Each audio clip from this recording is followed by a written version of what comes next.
we all got along.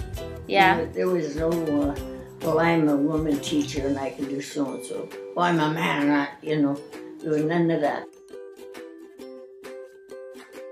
I guess when I first started out in the fall, I would just tell them, I want it quiet type of thing. Unless you have something to ask me, then you put your hand up and we will have a talking time.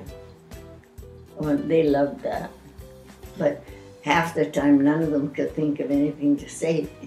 There's something that wasn't allowed at that time. The kids could not talk out in school.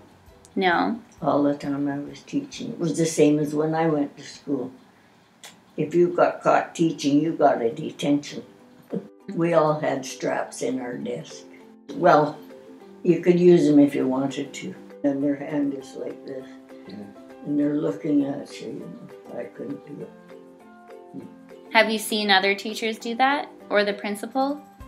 I hadn't seen them do it, but I heard. Oh. I knew they had. Some of the kids were just very badly brought up. And they didn't know discipline. And the one,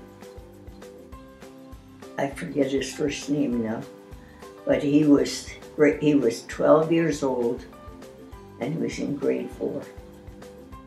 He had to have a special seat at the back of the class where the desks went up like this, and he sat in a chair. He couldn't get into school, like the kids came in on a bus. Mm-hmm. And half the time, the bus didn't get down there to pick him up. Or they didn't have him ready, whatever.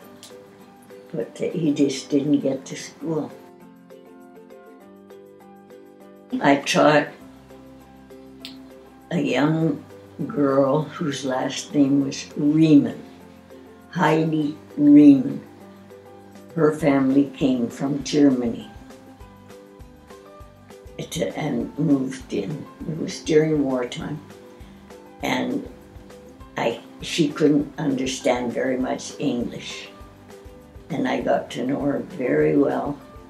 And I helped her. I kept her after class with her mother's permission. And her mother used to come sometimes too. And they made me that little doll. And quite often, there'd be 1 or 2 young ladies towards the end of the year. Mrs. Speight, we're going to be in your class next year. They'd be grade 3.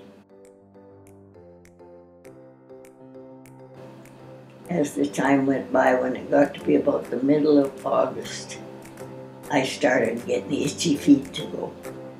I'd go over to the school and plan my first couple of months, because you had a day book, they called it. Mm-hmm. You had to write every subject and what you were teaching. And so I used to take it home and work on it. So I knew what to do when I first got there.